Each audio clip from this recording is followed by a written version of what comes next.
is World Mental Health Day, and we at Revsportz have always marked and celebrated this day with our athletes and sportspersons.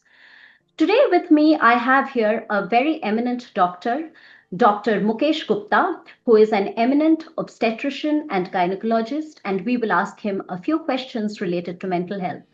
So, doctor, tell me something. How often is it that you talk to your patients about mental health, whether they are new mothers or expecting mothers?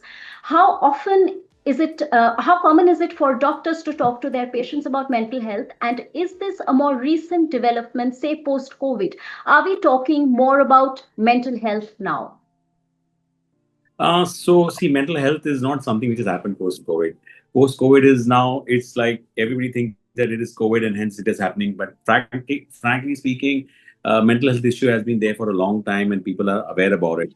The more people talk about it, the more awareness happens. So my suggestion would be that every doctor should be talking about the mental health being for the patient's, journey of motherhood or journey of any female health issues. So a lot of problems can happen either when they're planning for conception.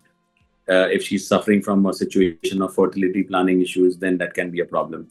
If a woman is trying and she's not conceiving and she's landing up with abortion, that's a problem. Recurrent pregnancy loss. Every time she loses a pregnancy, it's a major crisis for her. And it is a genuine issue which can lead to anxiety, depression, and stress. Then if she has a pregnancy and she's got some complication in the baby or the journey of pregnancy is associated with some complicated pregnancy, then she can land up with problems. Last but not the least, everything being normal, everything being good.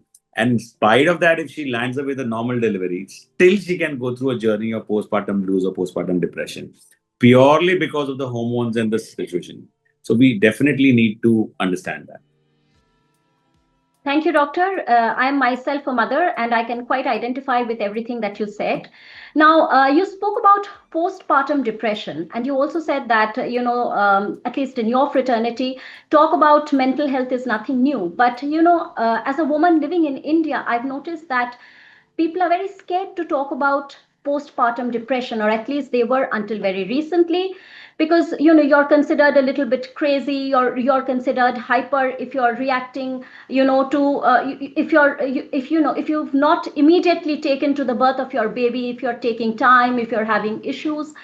How do you speak to patients who are undergoing such issues?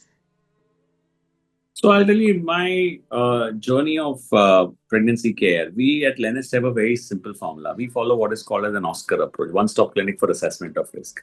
If during the antenatal period I realize that this woman is at higher risk, whether it is because of a persisting anxiety and various multiple questions coming in for that, whether it is because of a sadness, crying spells, sometimes if there is some past history which is significant, all those things are actually high risk factors. So for me, if she's going through even some lack of family support and people cribbing in the clinic all the time about her or she cribbing about, we know that these are those red flags where are going to land up with higher chance of postpartum blues or postpartum depression.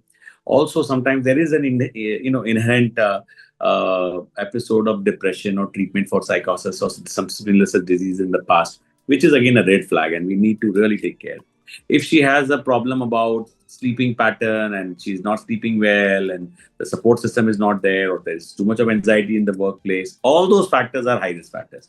So my antenatal classes, in my prenatal classes at LNS, what we do is we talk about these issues during the antenatal period so that herself and her partner or family members are sensitized after that. Another very quick tip I always do in my clinic is that when we give them a discharge summary, before that, during the postpartum phase, when she's in the hospital, we talk about these postpartum issues and postpartum blues. And in the discharge summary also, we write and specifically say that this is a help number. If you feel that you want to have a talk, contact this number. And there's a standing instruction that if there is a patient who's delivered and she calls, it is a priority and you have to pay attention to her mental health issues. You cannot take it lightly.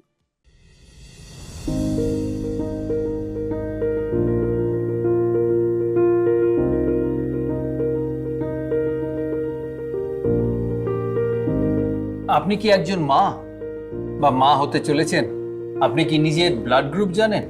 ভারতে 5 থেকে 10% মহিলার blood group negative হয়, যেমন এ negative, B negative, ও negative বা AB negative. তো যদি আপনার blood group negative হয় আর আপনার বাচ্চার ব্লাড গ্রুপ পজিটিভ হয়, তবে ডক্টররা মনে করেন যে প্রেগন্যান্সির সময় আপনার শিশুর মধ্যে কিছু কমপ্লিকেশনস হতে পারে, কিন্তু চিন্তার দরকার নেই। এর একটা সহজ সমাধান আছে যা আপনার সন্তানকে সুরক্ষা দেয়। তাই আপনার ডাক্তারের সঙ্গে পরামর্শ করুন এবং ভবিষ্যতের জন্য সতর্ক থাকুন।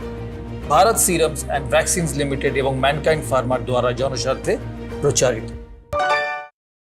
You spoke about your discharge summary and how you advise families, but these days we mostly find people living in nuclear families. Yes, your in-laws or your parents can come in for maybe 6 months, when the baby is due, they stay with you, but then they leave, and then it's the couple on their own. Maybe the husband is going out to work. That's a typical modern day situation, isn't it?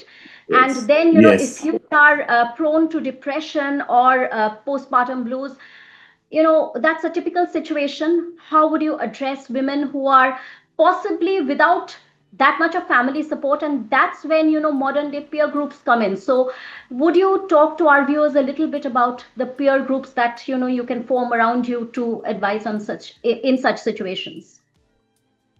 So I'll tell you what happens is this, that when you say peer group, what is peer group? So I have done some exercises and experiment on this, and I have found it very useful and successful. So step one, involve the family. Okay. Now I'm focusing on peer group. Now we're not focusing on this. What are the strategies for the people around? Okay. We'll talk about the patient strategies again after that. So one is involve the partner, involve the family.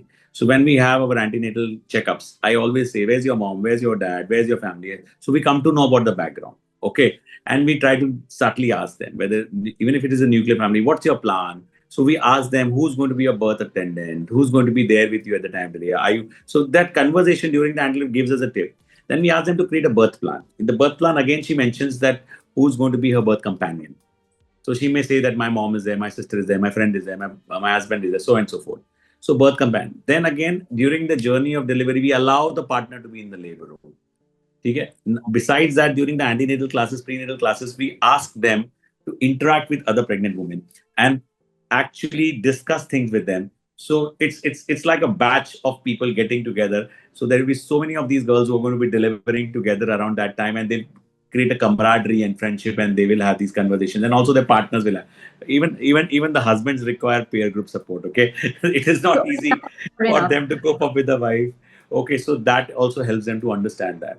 We do have antenatal, prenatal classes for role of partners in pregnancy, where we involve the partners. So that gives them support. Then we have a session called Garbha Sanskar or fetal programming, in which we invite the grandparents also, because they're very keen ki what is the sanskar or good values that my child is getting or not getting. So it's not a religious thing, but it's a more scientific approach to our age-old practices, the myths and misconceptions, also the good things about it to be discussed, so that parents and the children come on the same page.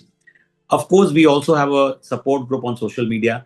We have our support group on the public communication channels like WhatsApp groups, etc., which is there. Then the messaging is happening through our YouTube channel, etc., where if there is any issues, then we explain them and then they connect with us. So these are the various support system which is created around them.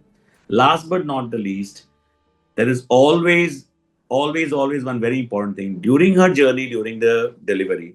If she's having a birth attendant or a companion, very good. If she not, then one of my staff is told that when she's helping her in the feeding in the night, to connect with her. And if there is anything, we tell her that you connect with that staff, because उस वक्त जो night shift की staff होगी और रात भर उसके साथ बैठी है, तो there is an emotional connect which has developed. And if she finds it difficult, we call what is called as an open gate approach. At hospital, we ask them to come at any time of the day or the night and connect with our staff and try with the issue. क्या होता है feeding के बारे में? Issue क्या होता है बच्चा सो नहीं रहा है? Issue क्या होता है I don't know what's happening, what's wrong. So they want to chat with someone if it's a nuclear family.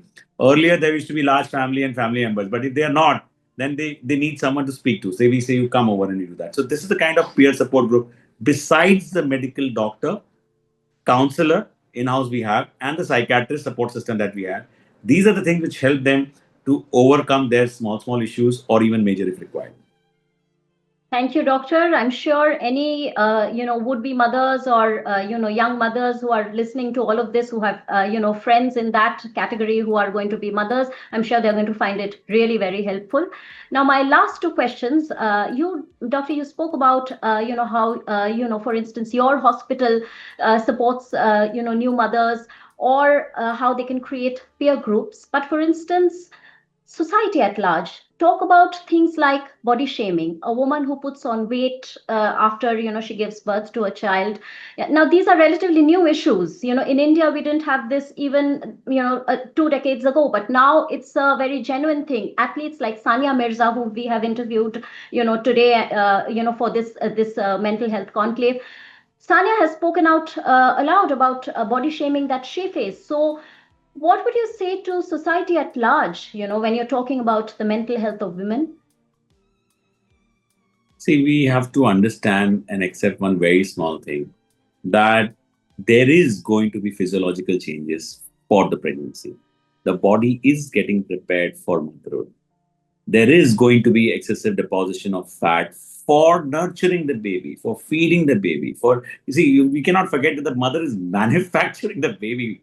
So she requires good amount of nutrients going in. So obviously that buildup has to be stocked up in the body, no? So which is normal. Plus the hormones which are changing in the body are also stimulating the woman in a different way. For example, the progesterone hormone is having its own effect on the GI tract, and it moves on slowly. The gastrointestinal motility is changed. Even the absorption of GI tract, I always say that the ability of your GI tract to absorb nutrients has become better during the pregnancy. So it's a good thing actually. So all those things are going to help in fat deposition. So it is fine, it is normal. What is important is that if they are anxious and worried about it, what I tell them is that we have a postpartum program which you can follow immediately after delivery. You have appropriate healthy nutrition. So the mantra is don't eat more, eat smart. Okay. Now this is from the patient's perspective. And plus she herself should have a good self-esteem. If she has a good self-esteem, then she's not bothered about the people's opinion. So I always say, think not what others are thinking about you, because they're too busy thinking what you are thinking about them. So दूसरों के opinion से मत disturb हो. Now what about the family? We need to understand that, see, the best part is the immediate family members do not have a problem. Okay, the immediate family members are always going to say, eat more, have more, you should have good milk for the baby. So that is not. Problem is the social image or the social media. Yes, yes. So I would say that go on a digital detox for some time. Focus on your baby. Don't bother about others. Don't bother about other things. And you'll take your own sweet time. On the contrary, your body is 100% going to bounce back. The good news is that the best time to lose that fat again is when you're breastfeeding the baby. So baby being breastfed and appropriate nutrition care, and then when you enter into the exercise regime and the physical activity regime to maintain that body, by default you will lose better. So on the contrary, the whole world knows. The only people who would comment stupidly will be the ones who don't know and have never been pregnant. But otherwise everybody will know. So ignore. The world is full of idiots.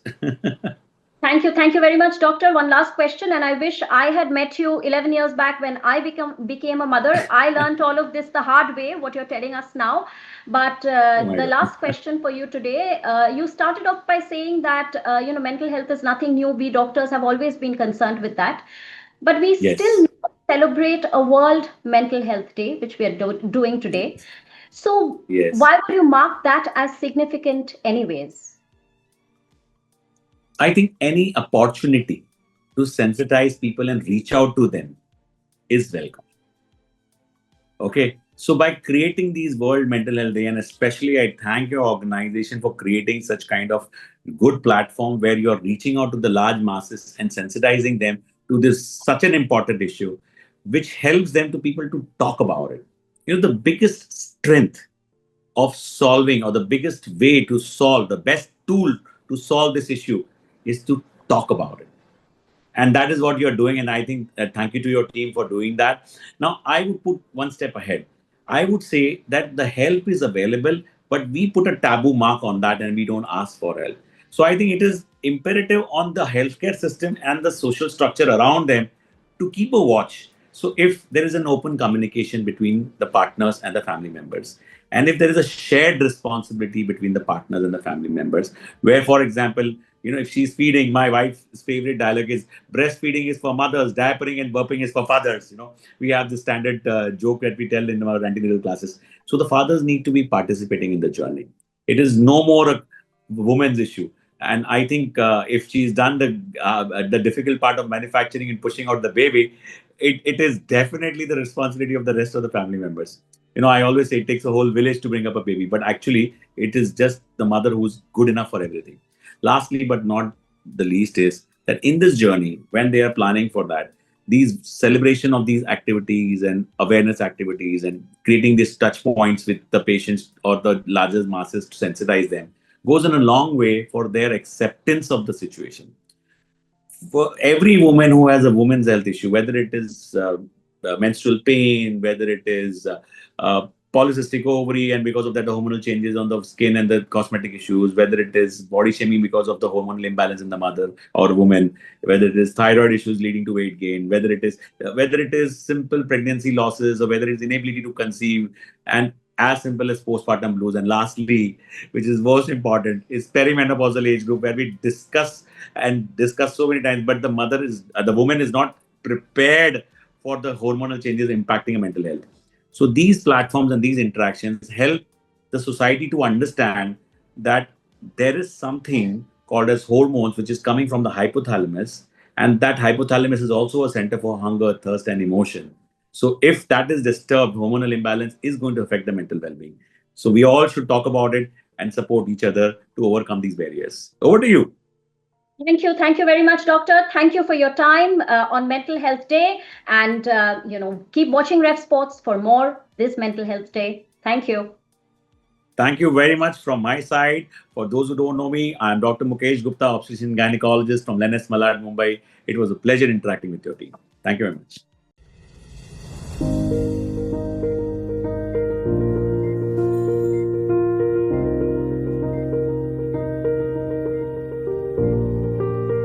क्या आप एक माँ हैं या माँ बनने वाली हैं? क्या आप अपना ब्लड ग्रुप जानते हैं? क्या आप जानते हैं कि भारत में 5 से 10% महिलाओं का ब्लड ग्रुप नेगेटिव होता है, जैसे कि A negative, B negative, O negative या ए बी नेगेटिव। तो अगर आपका ब्लड ग्रुप नेगेटिव है और आपके बच्चे का ब्लड ग्रुप पॉजिटिव है, तो डॉक्टरों का ऐसा मानना है कि अगले बच्चे में कुछ कॉम्प्लिकेशंस हो सकती, पर घबराने की जरूरत नहीं है। इसका एक समाधान है जो आपके बच्चे को सुरक्षित रखता है। तो अपने डॉक्टर से सलाह लीजिए और अपने आज और आने वाले कल का ख्याल रखिए। धन्यवाद। Bharat serums and vaccines limited और मैनकाइंड फार्मा लिमिटेड द्वारा जनहित में जारी।